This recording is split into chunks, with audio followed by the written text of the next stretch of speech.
La lutte contre le bolchevisme fera l'Europe unie. De toutes les parties de l'Europe, les volontaires partent vers le front de l'Est. 800 volontaires wallons quittent Bruxelles.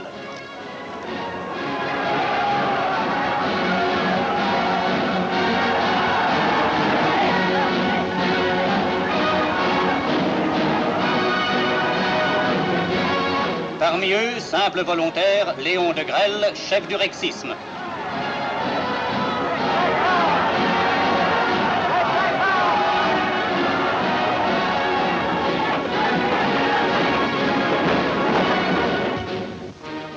Dans une école d'aviation de chasse allemande, les volontaires espagnols prêtent serment.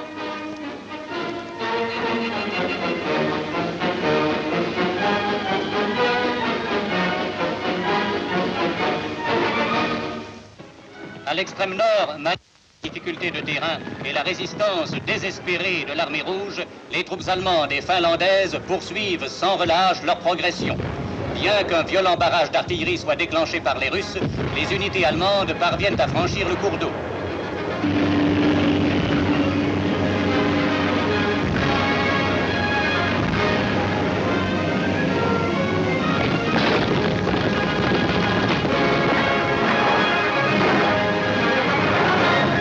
Le vaste plan d'opération du grand quartier général allemand se réalise point par point.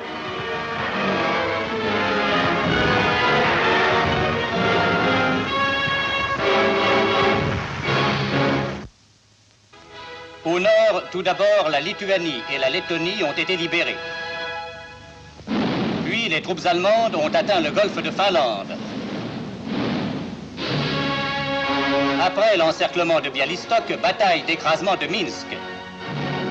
Percée de la ligne Staline et progression au-delà de Smolensk. Les troupes allemandes sont alors à 800 km de leur point de départ. Dans le sud, après l'occupation de Lemberg, les portes de Kiev sont atteintes. Plus au sud, Odessa devait bientôt être encerclée et Nikolaïev occupé. Devant nous, Smolensk. Sur l'ordre de Staline, ici encore, les soviets, avant d'abandonner la ville, l'ont presque complètement détruite.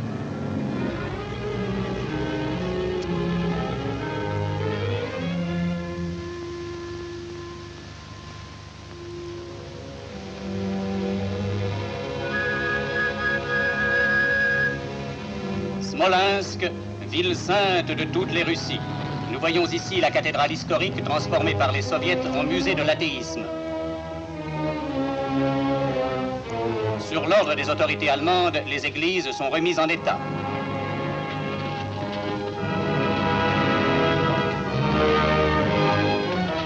Un clocher utilisé pour l'entraînement des parachutistes.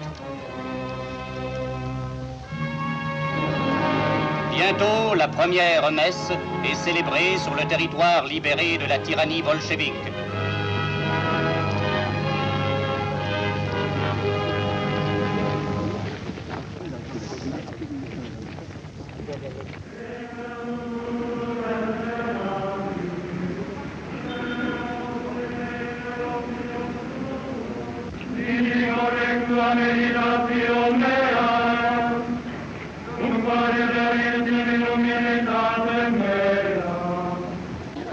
L'accueil fait par la population au général commandant les troupes allemandes.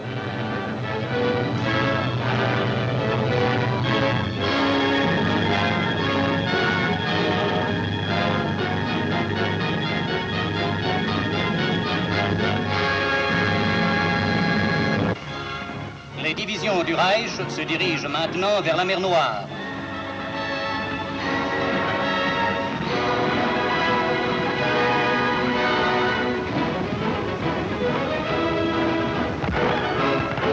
En Ukraine, la résistance de l'ennemi est brisée après de sanglants combats.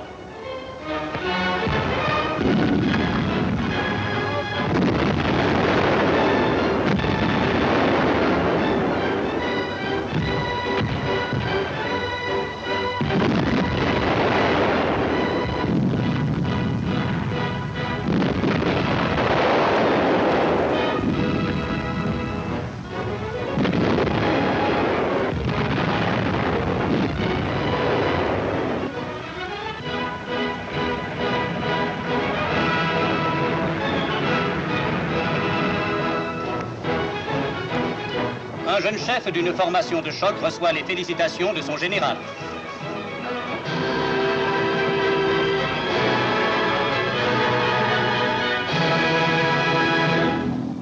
Voici l'aspect des routes suivies par les Rouges en retraite.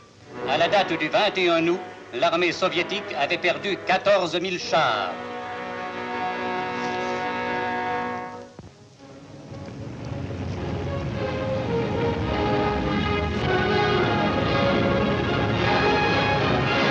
En longeant la vallée du Dniepr, les formations motorisées et blindées talonnent sans trêve les arrière-gardes de l'armée rouge.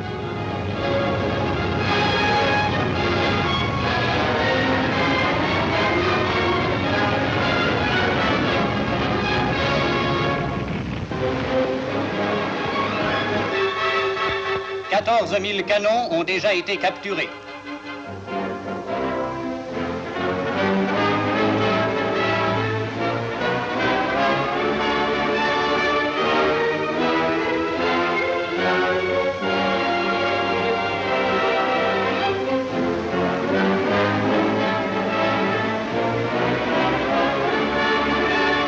Les troupes allemandes viennent d'atteindre un important nœud ferroviaire qui avait été complètement détruit la veille par les Stukas.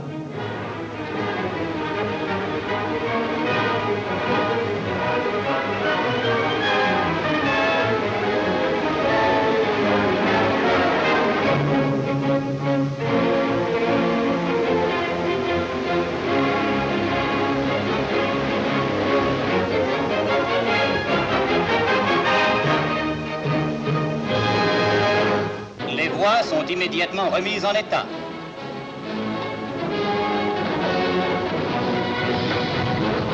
En quelques heures, ce pont est reconstruit.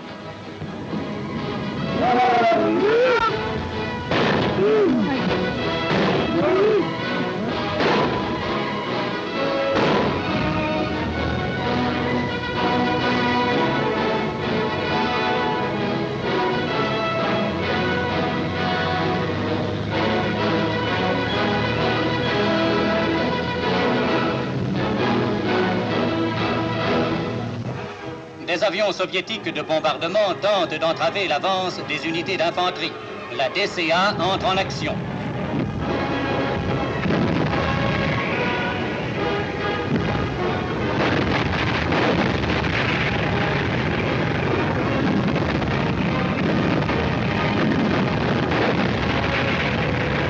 Moins de 2 mois après l'entrée en campagne, l'aviation rouge avait perdu plus de 11 000 appareils.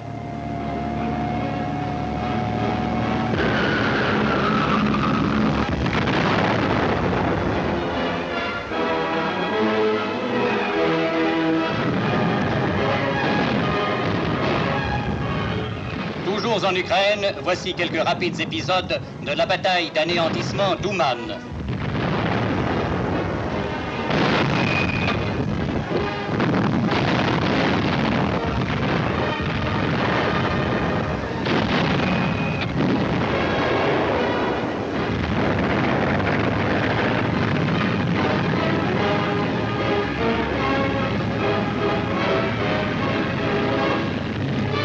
Des divisions entières de l'armée Boudieni sont encerclées, détruites ou capturées.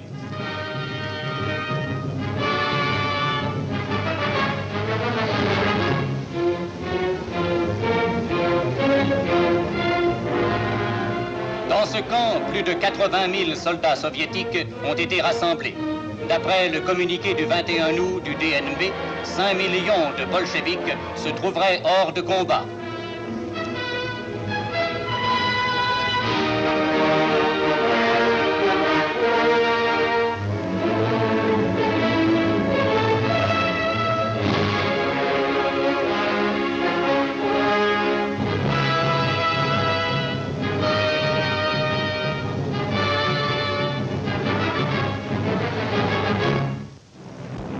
Au crépuscule, des escadrilles de chasse et de bombardement ont reçu l'ordre d'effectuer un nouveau raid au-dessus de Moscou.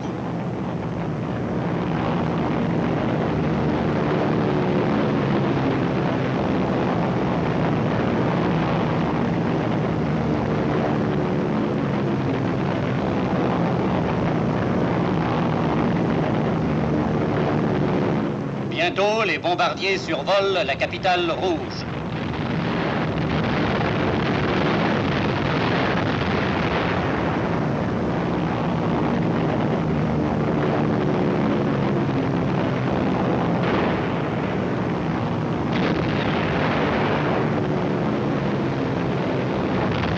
Les objectifs sont atteints.